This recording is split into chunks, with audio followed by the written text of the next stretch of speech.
Cube Radio.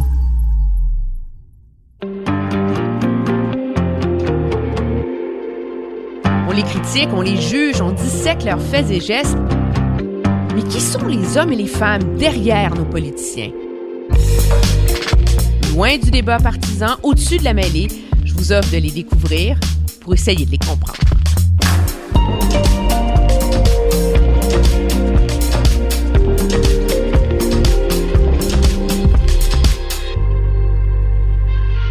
Je vous présente Denis Trudel.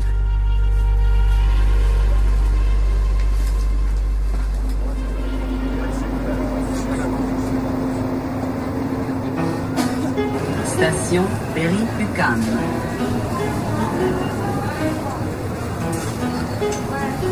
Encore en métro, Emmanuel, on en prend une habitude?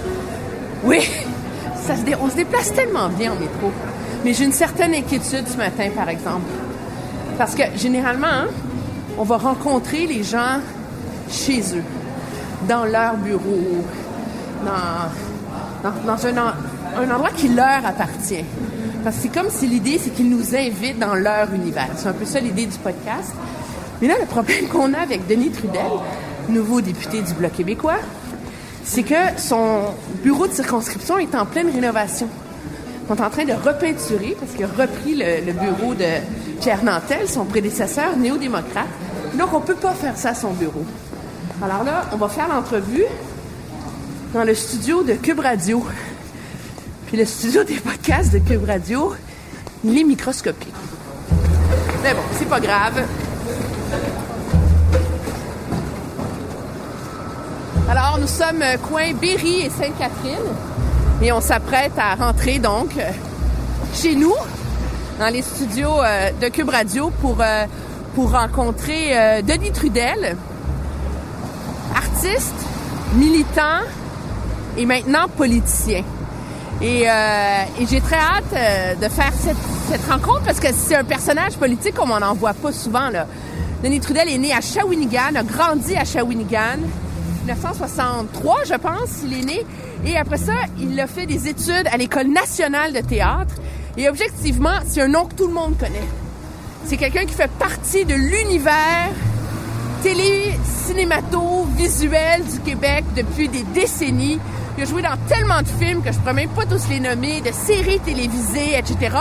Mais c'est aussi un militant comme on en voit rarement. Pas un militant indépendantiste de la fête de la Saint-Jean une fois par année, là. C'est un vrai dans l'âme.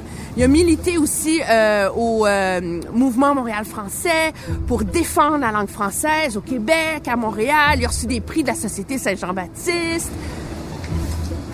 Fondateur, bien sûr, des apartistes. Lui qui disait à l'époque qu'il espérait changer le monde avec l'humour. Faut le faire. Puis aussi militant plus proche des cercles formels, le Parti québécois, mais surtout le Bloc. Il s'était présenté en 2015. Il a perdu. Il avait appuyé Martine Ouellette quand même. C'est un pressé, hein? Puis là, finalement, il est revenu à la charge en 2019 dans la circonscription où il était le seul qui n'était pas un transfuge, hein, faut-il le rappeler. Pierre Nantel, le néo-démocrate, était devenu vert. L'ancien péquiste, Régent Hébert, était devenu libéral. Puis l'ancien membre du Parti vert était le candidat néo-démocrate. Puis lui, il était le bloquiste, là, qui revenait à la charge. Il s'est fait élire. Donc, un nouveau député, mais qui n'est pas un néophyte de la chose politique. En plus, là, si tu regardes son cursus cinématographique, il a joué dans plusieurs films de Falardeau. Ça doit pas être, comment dire, inconnu à sa mouvance ou son allégeance politique, là. Bien, c'est certain que ça fait partie des questions qu'on va vouloir lui poser. Cette espèce de mariage dans sa carrière entre l'art, la télé, le cinéma et l'engagement militant. Je pense que son parcours démontre aussi qu'il y a différentes façons de faire la politique. Parce qu'il l'a fait depuis longtemps, comme militant souverainiste, comme militant pour le français, etc. Mais là, maintenant, il vient d'entrer dans un rôle qui est beaucoup plus restreint, qui est celui de député fédéral à la Chambre des communes. Je cherche ma carte.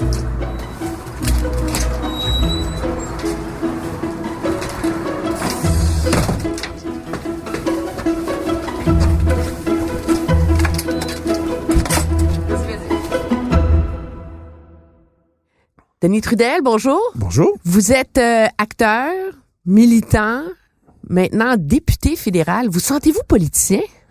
Écoute, pas encore, en fait. Pas tout à fait. Non, en fait, moi, tu sais, je suis devenu un politicien un peu par hasard, en fait, tu sais. Puis j'en ai toujours fait d'une certaine façon, mais pas la politique politicienne, appelons-la comme ça. Fait que là, c'est arrivé là un peu du champ gauche. J'ai toujours fait ça, mais j'avais jamais pensé à ça. J'avais pas de plan de carrière de ça. J'avais pas dit, hey, un jour, je vais être un député de ça. Non, pas en tout. Puis je me sens encore, non, le titre, c'est un titre. Là, ça me permet de faire des affaires. C'est ça que je trouve intéressant. Mais je me sens pas politicien. Je me sens pas député. Avez-vous peur de le devenir trop politicien? Oui. Ah oui, je veux pas devenir un politicien. Je veux pas. Moi, je me vois maintenant comme un militant professionnel. Tu sais, j'ai toujours été militant. Tu sais, c'est quelque chose depuis ma rencontre avec Pierre Falardeau en 88, qui est un moment crucial dans toute ma vie. Tu sais, on dit, j'avais lu un philosophe à un moment donné qui disait que dans la vie, on ne fait qu'une ou deux rencontres marquantes. Tu sais, des rencontres qui te bouleversent, qui te traversent, qui te changent ou qui te révèlent à toi-même. Là. Puis là, je parle pas de rencontres amoureuses, mais ça peut, là. Mm-hmm. T'en fais juste une ou deux. Puis moi, j'en ai fait une. Des fois, tu peux ne pas en faire du tout, mais moi, j'en ai fait une. C'est Pierre Falardeau. En 88. Une rencontre assez drôle, d'ailleurs, parce que j'ai rencontré Pierre aux auditions du film Le Party. Moi, j'avais 25 ans. J'en avais l'air de 12. Là, Pierre faisait passer des auditions pour trouver des faces d'enterrement, des gars de prison, là, pour meubler sa prison. Fait que je cherchais vraiment des faces de gars ravagés, tu sais. Là, moi, j'arrive là, tout, genre, mes cheveux roux, avec genre de bandeau des cheveux comme ça, puis avec ma face d'enfant de cœur. Là, j'ouvre la porte de l'audition, puis t'étais énervé. Falardeau était un peu connu à l'époque, pas encore autant connu qu'après, mais il venait de faire Graton, les gens le connaissaient un peu. Fait que c'était un peu énervant. Tu sais, il y avait beaucoup d'acteurs à Montréal qui voulaient jouer dans les films de Pierre Falardeau. J'ouvre la porte, il part à rire, puis il dit « Qu'est-ce que tu fais là, tabarnak? » Première rencontre avec Pierre Falardeau. En fait, j'ai même pas passé l'audition. J'avais un texte là, pour en faire. Puis là, on s'est assis dans un coin, là, comme là, je me rappelle. On a parlé pendant 20 minutes de toutes sortes d'affaires, mais pas du film Le Party. Moi, je venais de faire à l'École nationale, à ma dernière année, je venais de faire une pièce avec Dominique Champagne, qui a fini en même temps que moi, qui avait écrit une pièce sur Octobre, une espèce d'allégorie sur la crise d'Octobre, dans laquelle j'avais le rôle principal. Fait que ça m'avait permis de me mouiller dans cette affaire-là, dans tout Octobre 70, que je connaissais peu, tu sais, c'est pas enseigné. Octobre 70, dans un cours d'histoire, c'est pas enseigné, tu sais. Fait que là, on s'était... puis là, un an après, je rencontre Pierre Falardeau, qui, lui, à ce moment-là, ça faisait peut-être la 8e fois qu'il déposait un projet pour faire un film sur la crise d'Octobre. Puis là, il venait d'essuyer un énième refus. Fait qu'en attendant, il faisait Le Party. Fait que là, tu sais, moi, je disais, hey, wow, je veux tourner avec Pierre Falardeau, je veux jouer dans Octobre, puis tout. Puis là, on a parlé d'Octobre, on a parlé des Felkis, on a parlé d'indépendance, on a parlé de liberté. Puis là, écoute, ça a été comme un coup de foudre, en fait. Tu sais, là, si j'avais été une fille, là, je l'aurais frenché. Vraiment. Ça a été vraiment une rencontre marquante dans ma vie. Tout ce que j'ai fait après, ça a été marqué de ma première rencontre avec Pierre Falardeau. Il m'a donné un petit rôle dans Le Party, qui a été coupé au montage d'ailleurs, mais c'était pas l'intérêt, c'est que je venais de faire une rencontre marquante, puis 3 ans après, j'ai fait Octobre avec lui. Falardeau, c'est quand même quelqu'un de polarisant dans la société québécoise. Oui. Qu'est-ce qu'il y a chez lui qui vous a tant marqué et qui a été si important pour qui vous êtes devenu? L'intégrité, je pense. Pour un artiste, l'intégrité, c'est quelque chose d'assez important. T'es souvent confronté à ça. Puis, tu sais, comme par exemple, quand t'es jeune comédien, moi, j'ai parti d'une compagnie de théâtre dès ma sortie de l'école avec des collègues. On a fait des choix assez engagés. On a adapté des Shakespeare. On a fait des trucs. Mais tu gagnes pas ta vie, tu sais. Tu peux bien faire 4 shows par année de théâtre, puis tu fais 12 000 $, tu sais. Mais tu travailles comme un fou. Mais bon, c'est pas important quand t'as 27, 28, 29 ans. Bon. Là, par exemple, t'arrives une possibilité d'une publicité à Toronto qui te donne 2000$ pour une journée de travail, tu sais. Mais c'est toujours le conflit, genre, moi qui fais un spectacle engagé dans une petite salle de la Relève à Montréal, sur Ontario, mettons, dans le sous-sol de la Veillée, puis je vais-tu aller tourner une pub pour McDonald's à Toronto pour 2000$? Qu'est-ce que je vais faire avec ça, tu sais? Il n'y a pas de bonne réponse à ça. Chacun répond selon sa conscience à lui. Mais là, tout à coup, tu as un gars comme Falardeau qui dit non à toutes ces affaires-là, qui avait, en 94, quand on a fait Octobre, là, on avait reçu à l'époque le prix du meilleur film de l'année. À l'époque, ça n'existait pas, là, c'était pas les Jutreaux, enfin, ce que c'est devenu au Québec, là. C'était le prix de la critique. Puis on avait eu le meilleur film de l'année. Puis il y avait un prix qui était associé à ça, qui était le prix Ouimet Molson. Puis il y avait une bourse de 5000$ associée à ça. Puis là, à l'époque, Pierre, il venait d'avoir son 3e enfant. Il habitait sur Panay, au 3e étage. Il n'a jamais gagné sa vie, Pierre, sauf après le 2e graton, là, il a fait un petit peu de sous, mais l'argent ne l'intéressait pas, Pierre Falardeau, tu sais. Puis là, il y avait le prix Ouimet Molson qui devait aller recevoir. Là, c'était à l'Impérial, je me rappelle la cérémonie. Puis Pierre, en son âme et conscience, il pouvait pas accepter le prix Ouimet Molson à cause du Molson, à cause de le rôle que les Molson ont joué, notamment dans la période, dans la répression des Patriotes. Il y a un des fils du fondateur de l'Empire Molson qui faisait partie des loyalistes qui ont tiré sur des Patriotes, tu sais. Fait que Pierre, en son âme et conscience, il pouvait pas accepter le prix Ouimet Molson. Fait qu'il a un peu fait les deux, c'est-à-dire, là, sa blonde, elle avait un peu engueulé la veille quand il écrivait le texte d'acceptation du prix, parce qu'elle disait, là, tu vas dire ça, puis ils vont pas te donner l'argent, puis là, Fait que là, au final, il s'est décidé, il a quand même fait sa sortie, il a reçu l'argent, mais il a dit, bon, écoute, il a fait une sortie, c'était incroyable, là, contre les Molson, contre la domination anglo-saxonne, c'était devant tout le milieu cinématographique québécois à l'Impérial. Mais il dit, bon, une fois que j'ai dit ça, j'ai quand même besoin de manger, fait que je vais prendre le chèque, mais je n'en pense pas moins, tu sais. Fait que ça, c'était Pierre Falardeau. Mais tu sais, il était tout le temps de même, Pierre. Il l'a fait devant le milieu du cinéma, mais c'était Pierre, tout le temps. Fait que pour un artiste qui se questionne sur le sens de son engagement, t'as ce gars-là qui fait des choix avec des enfants, qui fait des choix radicaux. Fait que c'est pas pour rien que quand vous êtes levé aux communes pour poser votre première question, les premiers mots que vous avez prononcés, c'était de citer Pierre Falardeau en disant « On va toujours trop loin pour ceux qui vont nulle part ».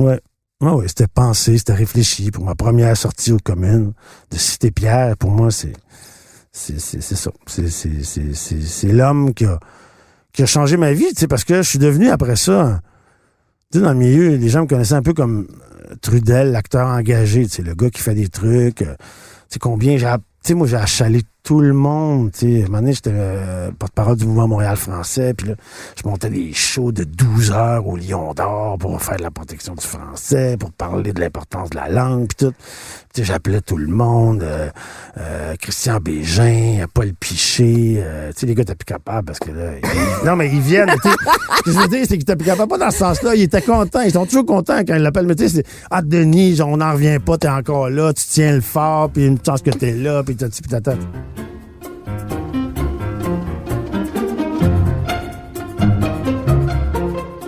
On dit souvent qu'il y a une part de spectacle dans la politique. Oui.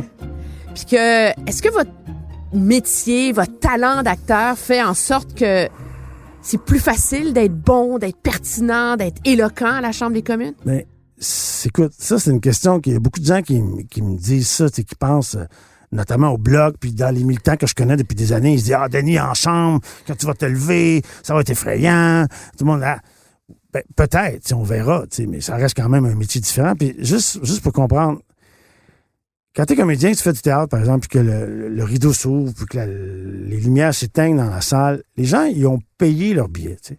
Donc, ils veulent t'aimer. Ils veulent aimer le spectacle. Peut-être qu'au final, ils n'aimeront pas le show. Ça arrive que tu vas avoir un show de théâtre que tu n'aimes pas.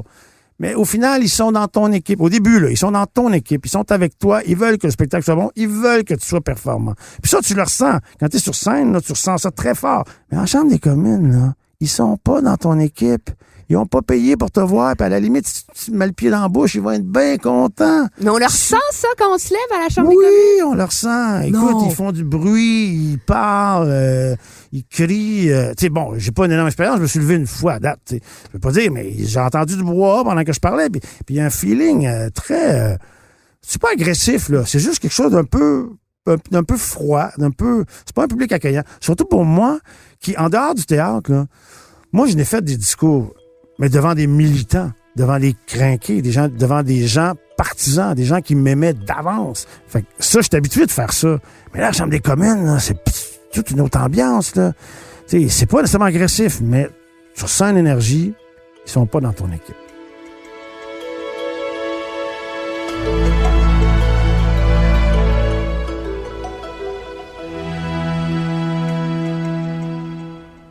La protection de la langue française, sa défense, c'est un de vos grands chevals de bataille, ouais. là, je pense, en termes d'engagement. Les outils législatifs pour protéger le français, Ouais. ils sont là. Ils ont été mis en œuvre. Ouais. Il y a une fierté au Québec d'être la seule société francophone en Amérique. Puis pourtant, le français, il recule, il se détériore. Ouais. Comment vous expliquez cette indifférence des gens face à leur propre langue? Ben, tout d'abord, c'est pas vrai que les outils législatifs existent. Oui, ils existent. Il y a la loi 101, mais il faut pas oublier que la loi 101, elle a été charcutée 200 fois, notamment en vertu de la charte du père de notre premier ministre actuel. Donc, il y a eu 200 amendements de la loi 101 depuis 82, notamment dans la langue d'affichage. Nous, c'est un combat où on se bat contre une culture, non seulement une autre culture, mais la anglo-saxonne, c'est la culture hégémonique la plus puissante de toute l'histoire de l'humanité. Par exemple, ma fille, là, qui a 16 ans aujourd'hui, quand elle avait 4 ans, je la traînais sur la rue Sainte-Catherine dans des manifs. On a des photos avec elle devant le Second Cup où on essayait de faire en sorte que le visage français de la rue Sainte-Catherine soit plus apparent. C'était difficile en vertu de la loi 101. Là, aujourd'hui, elle a 16 ans. Elle a baigné là-dedans pendant toute son enfance. Aujourd'hui, elle a 16 ans. Ce qu'elle écoute dans son iPod, c'est de la musique anglophone. Quand on est en auto puis qu'ils veulent mettre de la musique dans la chaîne là, de l'auto, puis qu'on est toute la famille, je veux me battre avec eux autres pour dire « Hey, je veux une musique en français une fois sur deux. » Ouais. Pourtant, ils ont baigné là-dedans. Tu sais, c'est puissant. Ils ont vous comme père, là. Oui, non, mais tu sais, je veux dire, ils ont eu tous les outils pour dire « Hey, Fred Pellerin, c'est hot, écoute ça. » Donc, il y en a une indifférence. Mais c'est pas une indifférence. C'est pas une indifférence, je pense. C'est juste que c'est comme David contre Goliath. T'sais, on est comme 8 millions, puis l'autre bord, ils sont 400 millions si tu comptes toute la population des États-Unis puis la population du Canada. Et c'est une culture omnipuissante. T'sais, on en parle avec Netflix, par exemple. T'sais, comment empêcher... On veut pas empêcher que ça rentre, mais comment faire en sorte que notre culture puisse se trouver sa place là-dedans? T'sais, c'est un enjeu majeur. T'sais, l'année passée, par exemple, aux écrans canadiens, les 5 films en nomination, c'était des films québécois. Des films québécois, mais qui va voir les films québécois? On fait le meilleur cinéma en ce moment au Canada, un des meilleurs cinémas d'auteur au monde per capita, mais Guzzo, lui, oui, il veut bien Antigone, il veut bien Antigone 2 semaines, mais dès que Spider-Man arrive, tasse-toi Antigone, moi j'ai du popcorn à vendre, j'ai des billets de cinéma à vendre. Tu sais, je veux dire, c'est un enjeu difficile, là. On a une culture extraordinaire. Le problème, c'est de la vendre, même à nous, aux Québécois. Fait qu'il y a une question de moyens là-dedans. C'est pour ça que dans le cadre de Netflix, par exemple, ce qu'on voulait, nous, c'est qu'il y ait un vrai investissement dans la culture francophone. Puis là, en ce moment, on le voit pas encore.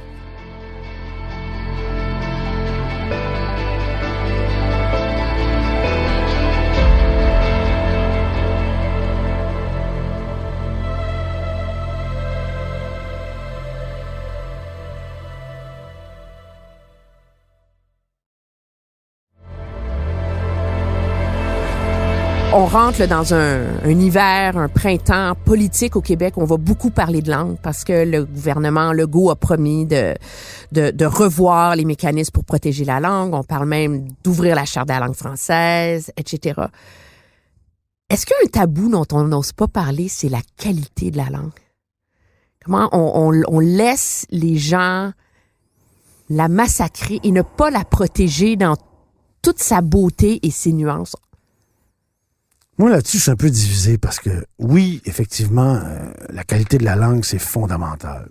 Mais si on passe strictement au niveau du combat linguistique, là, de dire que le français survive au Québec, ça n'a pas beaucoup d'importance, à mon sens. Vous pensez? Oui, parce que le combat, là, le terrain de jeu, là, c'est l'immigration, OK? Les anglophones, ils ne deviennent pas francophones, les francophones ne deviennent pas anglophones, OK? Fait que c'est les gens qu'on accueille ici, c'est de faire en sorte que ces gens-là parlent français. Mais eux, là, quand tu débarques de Hongrie ou tu débarques de Russie, là, tu fais pas la différence entre Denise Bombardier et Dan Bigra. Tu fais pas la différence. Tu sais que c'est une autre langue. C'est une autre langue. Tu sais pas si c'est du slang ou si c'est bien parlé ou pas. Tu le sais pas. Tu sais juste que c'est une autre langue qu'il faut que tu apprennes. Fait que peu importe la qualité de la langue, l'important, c'est qu'elle soit là, qu'on l'entende. Fait que, tu sais, le combat pour la langue, oui, bien sûr qu'on veut tous que ce soit mieux parlé puis que les anglicismes, notamment avec les réseaux sociaux et les jeunes, c'est sûr que c'est un travail qu'il faut faire. Mais pour moi, par rapport strictement à la survie du français au Québec, c'est un peu un sideshow. Mais c'est une opinion personnelle. C'est un combat qui se mène à Montréal, on s'entend? Oui, bien sûr. Bien sûr. Bien sûr. Puis, écoute, on est passé en bas de 50% de gens qui ont le français comme langue maternelle à Montréal, en bas de 80% au Québec, mais 50%. C'est-à-dire, on est minoritaire à Montréal en ce moment-là. Puis la tendance n'est pas à la hausse. On n'arrive pas. Il y a 4 transferts linguistiques qui se font au Québec sur 5. Ils se font vers l'anglais. C'est un problème d'attraction. C'est un problème qu'on n'arrive pas à rendre notre langue sexy assez pour faire en sorte que les gens qui débarquent ici adoptent notre langue. On n'y arrive pas en ce moment. On n'y arrive pas.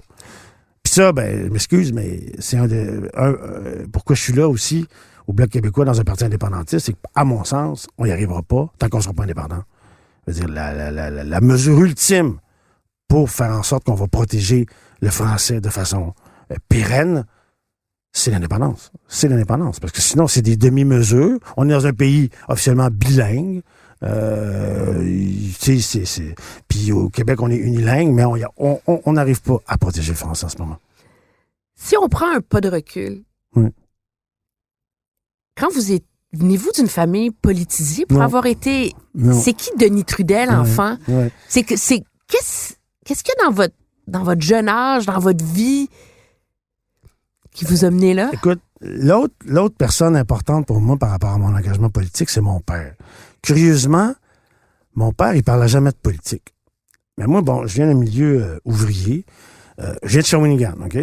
Au tournant des années 30-40, il y avait à peu près 50 000 personnes à Shawinigan, grosse ville industrielle, pâte et papier, aluminium, pétrochimie. Il y avait de la job en masse. Là. Les gens ne posaient pas de questions. Mon père, il a fait le mauvais choix. Il y avait l'Alcan qui allait très bien, les pâtes et papiers qui se passaient très bien. Lui, il a travaillé pour ce qu'on appelait, c'était Golf Canada, le carborundum. Il faisait comme une poussière de carbure qu'on mettait dans les plastiques. C'était une grosse usine très polluante, très sale, mais qui a commencé à avoir des difficultés à la fin des années 60, début 70. Au moment où mon père arrivait là, à la fin des années 70, lui, il avait 50 ans, alors qu'il n'avait jamais connu de stabilité. L'usine a fermé. Puis là, mon père s'est retrouvé avec aucune formation à 50 ans.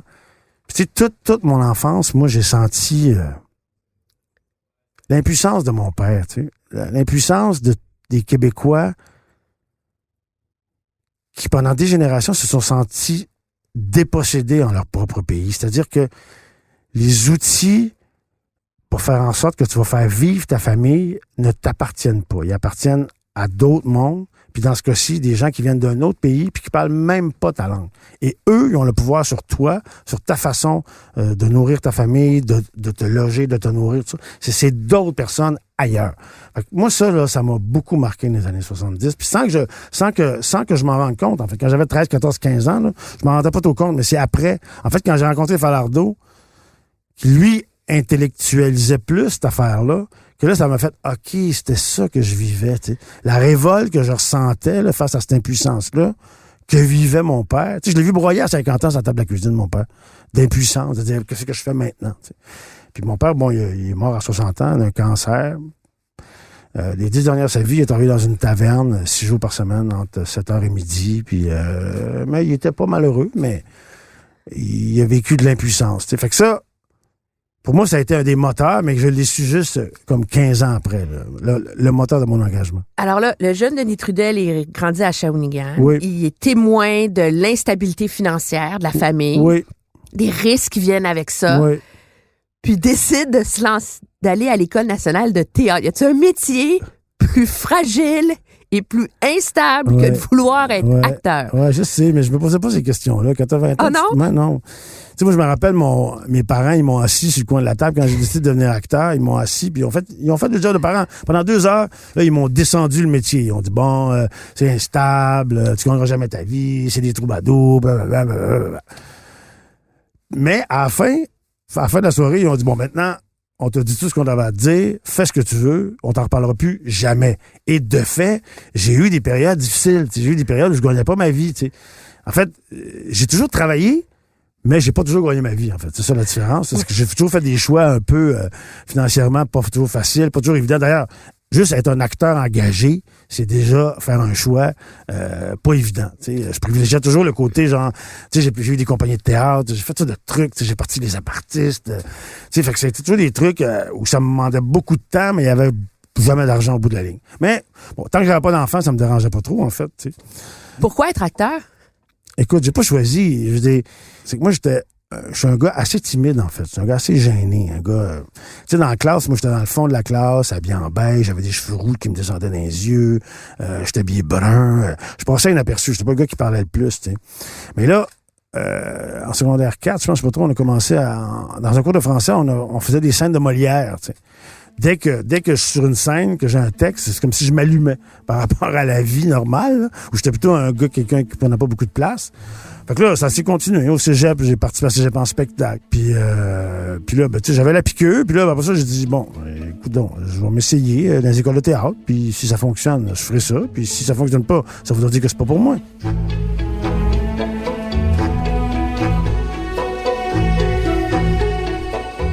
Vous avez joué dans tout ce qui existe. Et je regarde la liste, là, Ouattatata, La Petite Vie, Maria des Eaux Vives, Macaroni tout garni, Chartrand et Simone, Fortier, Tag, La Vie, Lancer compte, Bunker, La Galère, Le Négociateur, Les Bougons, Destinée, Trauma, 30 vies, 19-2, Ce gars-là, Mon ex à moi, Rupture, District 31, Victor Lessard, Les Honorables, ça c'est juste à la télé. Oui. Puis après ça, le Party Octobre, Cher Olivier, La moitié gauche du frigo, Oui. 2 secondes, 15 février, Moïse, l'affaire Octério. Je veux dire, Camping Sauvage, Crazy, L'Audition, La Lâcheté, La Vérif, Bluff. C'est une carrière extraordinaire que vous avez eue. Ça, c'est drôle que tu le dises. Mais bon, écoute, Non, mais je veux dire... Oui, j'ai travaillé pas mal. Toutes les émissions de télé qui ont marqué ma génération, Ouais. vous avez eu un rôle dedans. OK. Bon. Tu sais, quand on le regarde. Ouais. Oui. Ben écoute, j'ai travaillé, effectivement. Là. Alors, que tu le nommes de même, enfilé comme ça, c'était impressionnant. Gêné Mais, tout d'un coup. ouais, c'est ça, mais c'est sur 25-30 ans, là, ça fait pas mal de faire, ouais. Ça, c'est à part au théâtre. Je joue au théâtre aussi. Le Malade imaginaire, Ouais. ça, c'est votre dernier... Ouais. Puis pourquoi tout d'un coup, donc, vous avez décidé cette création des apartistes? Parce que l'humour, il y en a partout au Québec. Il y en a, Mais c'était pas ça au début. Mais c'était pas ça au début, Non, hein? c'était pas ça. Au début, là, Nadine Vincent, qui avait fait partie du comité 15 février 1839, c'est-à-dire qui avait parti le comité pour financer 15 février quand Pierre avait de la misère à le financer. On avait fait des soirées au Spectrum à l'époque avec des artistes pour essayer d'alerter l'opinion publique sur dire, hey, c'est important d'avoir des films qui racontent notre histoire. Puis là, Pierre, toujours comme d'habitude, il se cognait toujours aux institutions, il faisait pas financer son film, tout ça. Fait que là, on se dit, on va faire une cabale, on vendait des t-shirts, on a ramassé 60 000 sur 2 ans, c'était ridicule par rapport à un film qui coûte 3 millions, mais c'est pas ça l'important, c'était pas l'argent, c'était de dire, hey, on veut au Québec qu'on puisse se raconter notre histoire. Fait que c'était pareil pour octobre, puis c'était pareil pour 15 février. Nadine, il se rend compte, Nadine, à part le comité, on fait des shows, on organise des trucs. Puis là, finalement, le film se fait, bon, bing bang. Puis là, elle enseignait la linguistique à l'Université de Sherbrooke, puis elle décide de s'ouvrir un café en face de l'École nationale. L'aparté. À l'aparté. Fait qu'elle, à part le café, puis là, moi, à un moment donné, je m'en vais prendre un café chez Nadine, je la connaissais. Puis du coup, là, hey, c'était un beau petit café, 50 places. Hey, on pourrait mettre une petite scène là, on pourrait faire des lectures, puis de théâtre, puis des trucs engagés, puis ça existe pas, puis tata. On essaye ça pendant une semaine. Succès instantané. J'avais programmé des textes polonais, des textes russes. On a lu du Václav Havel, tout des trucs là, sur des vieux textes là, québécois. Là, je me rappelle pas ce qu'on avait lu. Autour de patentes, en tout cas. Mais tout de suite, là, la formule marchait. On était derrière des lutrins, sans façon. On avait à peine répété. On se rencontrait une fois. Il y avait comme quelque chose de très vrai là-dedans, une parole libérée. Puis là, tout le monde a trippé. Tu pouvais venir prendre un bon lunch, la cuisine était bien bonne, un café, puis t'écoutais des textes. Écoute, ça marchait tout de suite. Là, tu sais, rapidement, il y a des gens qui sont venus là. François Parenteau est venu. Puis là, j'ai constitué comme une espèce de groupe de rencontres. On se rencontrait une fois par semaine. On parlait de l'actualité politique, puis on disait comment on peut faire. Puis en fait, les apartistes sont nés. En fait, c'est né d'un flop. C'est très particulier à dire. Il y avait une élection fédérale. Ça doit être autour de 2000. Je me rappelle pas exactement l'année. Puis là, je me suis dit, bon, on est un café politique. Il faudrait bien faire quelque chose, tu sais.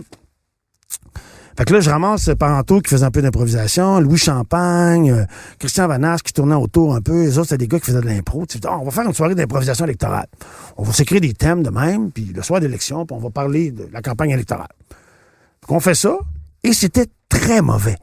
C'était vraiment... Ça a été un flop total. C'était ni drôle, ni pertinent, ni intéressant. C'était rien du tout. Puis là, après ça, on s'est assis en prenant un verre, on s'est dit, pourquoi ça marche pas? On s'intéresse à la politique, on a une vision, parce que on n'était pas préparé. Fait qu'on s'est dit, OK, mais écrivons des textes d'abord, préparons-les, écrivons-les d'avance. Puis, tu sais, la critique politique, ça s'improvise pas, en fait. Enfin, ça s'improvise pas tant. En tout cas, nous autres, on se rend compte qu'on ne peut pas le faire le même. Fait que c'est là qu'on s'est dit, ben, écoute, le Vanasse avait des textes, il avait déjà fait des trucs à la radio, Parenteau aussi, il commençait à chroniquer. Fait que bon. Fait que là, puis là, un mois après, il est né le premier cabaret des apartistes. On était 15 sur scène, sur la petite scène d'à peu près 12 pieds de large. Un morceau de perruque, une petite moustache, un manteau. On imitait Jean Chrétien, les politiciens de l'époque. Et tout de suite, le succès instantané. On a fait 3 semaines dans la petite salle. Rapidement, le groupe s'est ramené à 5-6 personnes. Et on est sorti de l'aparté, les succès au Lion d'Or, Sold Out. Il y avait ce côté-là où on passait 90% de notre temps à réfléchir à ce qu'on avait envie de dire, puis à l'écrire, puis 10% à dire, bon, oui, prends tel manteau, prends telle moustache. Quel rôle peut servir cette critique, par l'humour de la politique dans la société? Ben, c'est le fou du roi, hein, ça a toujours été ça. L'humour, c'est un catalyseur, tu sais. Notre slogan, d'ailleurs, c'était parce que rire est une si jolie façon de montrer les dents. Ça, c'est notre slogan des apartistes à l'époque. Puis, c'est une façon de gronder puis de faire de la critique politique. Mais à ce moment-là, j'étais pas proche du politique, mais plus je me suis rapproché du monde politique, puis plus... Tu sais, à l'époque, je critiquais, là, tu sais, comme un jeune rebelle, genre, des politiciens, c'est tout des pourris. On avait un peu cet esprit-là derrière. Mais plus tu te rapproches du politique, plus tu te rends compte que c'est pas vrai, en fait. C'est pas vrai du tout, tu sais. Les politiciens, c'est pas des pourris, tu sais. Puis tu sais, à la Chambre des communes, je le constate encore, là, tu sais, tu parles avec les autres des partis conservateurs, les libéraux, c'est des gens, c'est du monde. Ils pensent pas comme toi, mais c'est du monde. Ils ont des enfants, ils vivent leur vie, ils ont des problèmes, les mêmes problèmes que toi, de couple, d'enfants, de tout ça. C'est tous des gens ordinaires. Puis là, ils sont là. Ils pensent pas comme toi, ils ont pas la même vision sur ce que devrait être notre société, mais au final, c'est bien ça c'est juste bien la seule affaire qui nous différencie, parce que au final, c'est tout un paquet de monde. Tu peux pas dire de quelqu'un, c'est tout des pourris. Tu peux pas dire une telle chose des politiciens. Tu peux pas dire ça. C'est pas parce que vous en êtes devenu un. Non, c'est pas parce que je disais ça avant. Les gens sont sincères dans leur engagement à 95%. C'est à 95%. Puis comme dans n'importe quel domaine de la société, il y a des avocats véreux, il y a des menteurs, des manipulateurs dans les pharmaciens, les médecins. Puis il y en a probablement, il y en a aussi chez les politiciens, mais c'est pas la majorité. Je pense que l'énergie vitale d'un politicien, la plupart, je pense, ils veulent changer positivement la société dans laquelle ils vivent, tu sais. Puis, vous y croyez, vous? Ah oui, j'y crois. J'y crois. Puis, honnêtement, là, depuis que je suis là depuis 2 mois, là, crème. Je vous donne un exemple, là. Tu sais, je suis peut-être un peu naïf, là, peut-être un peu candide, mais quand j'ai posé ma question au ministre Hussein en chambre, 1 heure après, je le rencontrais dans les toilettes, tu sais. Puis je disais, bon. Le ministre Hussein, qui est le nouveau ministre là, du développement Oui, de la... Ahmed Hussein. Ahmed Hussein. Oui. Qui vous a... Oui. Et votre question était sur le logement social. Ouais, puis l'itinérance. Il y a un manque de financement dans il y a un bras de fer entre Québec et Ottawa Ouais. sur le fait de libérer les fonds. Oui, c'est ça. Puis les organismes communautaires sont aux abois au Québec, un peu partout. En fait, au Québec surtout. Il y a un manque criant. Là. Juste à Longueuil, là, il manque 2000 logements sociaux. Là. C'est un gros enjeu en ce moment. Parce que, tu sais, quand tu dépenses la moitié de ton revenu pour te nourrir, là, c'est sûr qu'il en reste plus épais pour le reste. Non. Fait que c'est un enjeu primordial, fondamental par rapport à la lutte à la pauvreté. Bon, ça veut dire que je pose ma question en chambre. Bon, évidemment, il a répondu de façon assez approximative. Mais il est assez gentil, le ministre Hussein. Puis je l'ai rencontré 1 heure après dans les toilettes. Puis je dis, on a parlé, on a discuté de ça. Ouais. Puis là, pour moi, ça, c'est phénoménal. Moi qui ai passé ma vie à organiser des spectacles juste pour attirer l'attention d'un journaliste ou d'un décideur quelconque sur le français ou sur toutes sortes d'enjeux. Les sans-abri, par exemple, j'étais porte-parole du mouvement de la nuit des sans-abri pendant une couple d'années à Longueuil. Là, soudainement, je pose une question, le ministre, il est là, je peux avoir une rencontre avec. C'est intéressant. C'est intéressant si tu veux faire une différence, là. Bon, évidemment, je vais peut-être le rencontrer, puis il n'est pas obligé de m'écouter, il n'est pas obligé de faire tout ce que je dis, évidemment.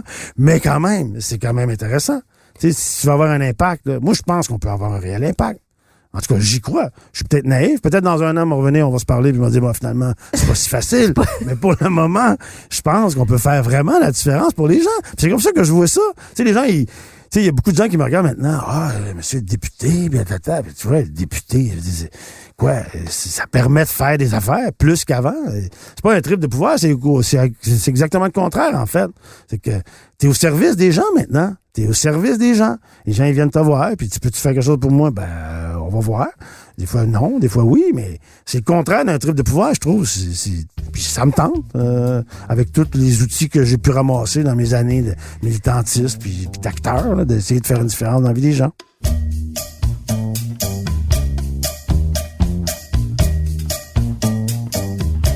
Moi, j'ai une question pour vous sur la politique.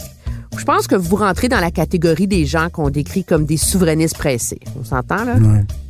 Vous avez longtemps... Mais, peux-tu me permettre tout de suite d'arrêter? C'est parce que je comprends pas comment on peut être un souverainiste pas pressé. Alors, il est un souverainiste pressé. C'est parce qu'à partir du moment où tu décides que tu es indépendantiste parce que tu penses que c'est une solution pour le mieux-être des Québécois, pourquoi on attendrait dans 3 ans? C'est comme être un environnementaliste. Les Verts, ils sont-ils pressés ou pas pressés? C'est sûr que les autres, ils pensent que si on faisait tout ça demain, puis il faut faire ça demain matin, pas attendre 10 ans. Tu sais, la lutte à l'environnement, l'indépendance, c'est la même affaire. Si on attend 10 ans, ça va être encore plus problématique. C'est une solution maintenant, concrète, maintenant. Fait que c'est juste un petit... Alors, souverainiste pressé, qui dit qu'il faut mettre l'indépendance plus à l'avant-plan du discours souverainiste et politique. Oui. Mais en même temps, comment vous réconciliez ça avec le mandat qu'a eu le Bloc à Ottawa et que votre chef aussi reconnaît, qui est de défendre les intérêts des Québécois. Donc, c'est pas d'aller faire l'indépendance à Ottawa, là, votre mandat, là.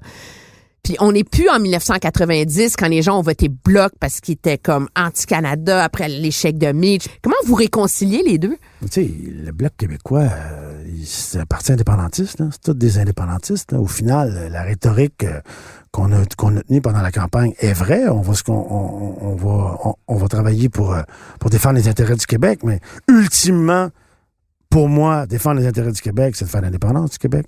C'est comme ça qu'on va y arriver mieux, tu sais. Dans le fond, le fédéral, de tout temps, ça fait longtemps là, qu'on le sait, là. Puis la rhétorique est connue, mais c'est un empêcheur de tourner en rond pour les Québécois, pour les intérêts des Québécois. Fait que... Puis tu sais, il faut voir ça à long terme, tu sais, l'indépendance. Tu sais, Falardeau disait que c'est long, c'est sale, puis ça pue, la lutte pour l'indépendance, tu sais. Les Grecs ont pris 400 ans à la faire, tu sais. Il y a des périodes, ça avance, il y a des périodes, ça recule. Mais faut tenir le fort. Faut être là, tu sais. On aurait été rien que 4. Moi, j'aurais été intéressé d'être là pareil. Tu sais, après 2011, le Bloc avait fait les 4 députés. Bon, mais c'est pas grave, t'es 4. Là, après ça, en 2015, on était 10. Bon, on est 10. Là, on est 32. Wow, OK. On occupe le terrain. Il y a 32 députés indépendantistes à Ottawa. Moi, si c'était juste de moi, on pourrait avoir des députés indépendantistes au municipal aussi. On pourrait avoir des partis indépendantistes au municipal, pourquoi pas? À la mairie de Montréal, pour l'indépendance du Québec en mairie de Montréal. Qu'est-ce que vous faites là? On occupe le terrain. Parce que, oui, on défend les intérêts du Québec, mais à tout moment, on est appelé à parler d'indépendance. Vous n'avez pas l'impression de prêcher dans le désert, des fois? Parce que ça branche plus, ça anime plus. C'est pas vrai, ça. Le viscéral québécois, comme à une autre époque, ce débat-là en ce moment. Écoute, une des belles rencontres que j'ai faites pendant la campagne, là, devant le Walmart du boulevard Roland-Terrien à Longueuil, il y a une fille de 22 ans que je crois qui n'avait jamais voté de sa vie. Puis, elle n'avait pas connu les grandes périodes du Bloc québécois là, où on était à 50 à Ottawa, puis que G17 se levait, puis un groupe de gens uniquement dédiés à la défense des intérêts du Québec. Là. Elle n'avait pas connu ça, elle avait 22 ans. Pour elle, c'était comme... Et elle s'enlignait pour voter Bloc, elle a voté Bloc, puis elle m'a dit qu'elle avait fait un sondage dans ses amis Facebook, qui étaient tous de sa génération, puis tout le monde s'en allait pour voter Bloc. Fait que là, il y a comme... Je pense que dans la dernière élection, il y a eu un paquet de gens qui avaient toujours voté Bloc, qui ont voté pour nous, mais il y a une nouvelle gang de monde pour qui ce discours-là... Puis on n'a pas juste parlé des intérêts du Québec pendant la campagne. Là. On a parlé d'indépendance. Les gens découvrent un parti qui veut pas le pouvoir, qui veut uniquement défendre les intérêts du Québec. Il y a beaucoup de gens qui ont découvert ça pendant la dernière campagne électorale. Est-ce que cette idée et ce militantisme pour l'indépendance, par ailleurs, n'a pas été un peu laissé de côté par la communauté artistique au Québec par rapport à une autre époque?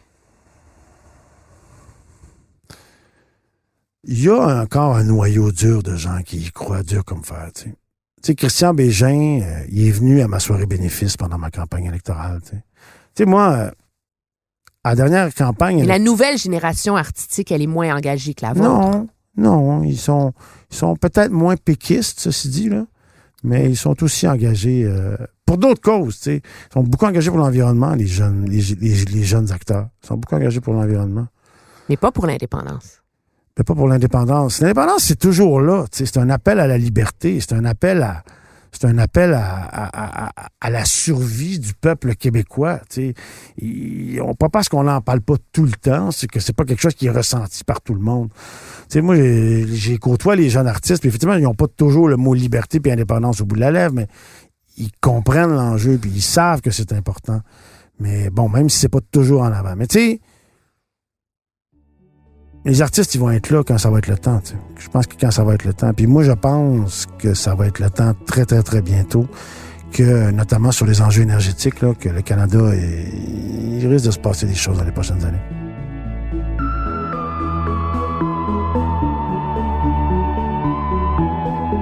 Vous croyez que ce choc, si on veut, là, entre les aspirations plus écologiques, les dilemmes énergétiques du Canada, vont être le nouveau moteur du mouvement souverainiste, comme à une époque, c'était les discussions constitutionnelles? Ouais, c'est peut-être gros de dire que ça va être le nouveau moteur, mais c'est sûr que c'est un enjeu clivant qui favoriserait, en fait... si le Québec est indépendant, on pourrait faire plus facilement la transition écologique. Ça, c'est clair. René Lévesque parlait pas de ça, là. Pierre Bourgault parlait pas de ça. Mais aujourd'hui, on peut parler de ça. Puis dire, à ce niveau-là, pour l'environnement, on pourrait aller plus vite. On pourrait faire des changements plus radicaux, plus vite, si on était indépendant. Quitte à ce qu'après, les nouvelles technologies qu'on pourrait inventer dans un Québec indépendant, on pourrait les vendre au reste du Canada, puis faire en sorte que les autres avancent. Mais le Canada est bloqué. Le Canada est un cancre au niveau environnemental. On est à 0,5% des habitants de la planète. On produit 2% des gaz à effet de serre. C'est énorme. 4 fois notre poids. Per capita, on est un des pires pays au monde. Tu sais, les gens ils disent beaucoup la Chine. Ben oui, la Chine sont 1,5 milliard. Per capita, ils produisent moins de gaz à effet de serre que nous. C'est un gros problème. On est une société que les gens regardent comme progressiste à cause qu'on a un premier ministre un peu sexy boy, là, mais dans les faits, on n'est pas une société progressiste. Qu'est-ce que vous voulez faire là, dans l'indépendance? Mais c'est pas à Ottawa qu'elle se fait? Ben, l'indépendance, ça se fait partout. Là, je suis en train de parler d'indépendance, là. Je suis en train d'en parler. J'en parle depuis 1 heure. C'est un moyen quand même, là. Je dis, c'est concret, là. Il y a du monde qui vont entendre ça, qui vont écouter ça. Puis on est 32 maintenant à parler de ça pendant des années. Ça va, il y a des gens qui vont écouter ça, tu sais. Fait que c'est ça. Ce que je veux faire, bon, évidemment, moi, je suis un gars de gauche, tu sais, là. Moi, je m'occupe de solidarité sociale. Je trouve que c'est un truc passionnant, là. Il y a des besoins immenses. Puis ça, tu sais, ça prend une grande gueule. Fait que je vais me pitcher là-dedans à corps perdu. Puis c'est une cause qui est formidable parce que personne ne peut être contre, tu sais. Tu t'occupes du logement social, d'itinérants, tu t'occupes des pauvres. C'est malin. Tout le monde veut aider les pauvres. De toute façon, il faut trouver la bonne façon, trouver le bon angle, mais moi, je trouve ça fascinant de faire une différence concrète dans la vie des gens. Là. Je trouve ça extraordinaire. Monsieur Trudel, merci beaucoup. Ça m'a fait plaisir.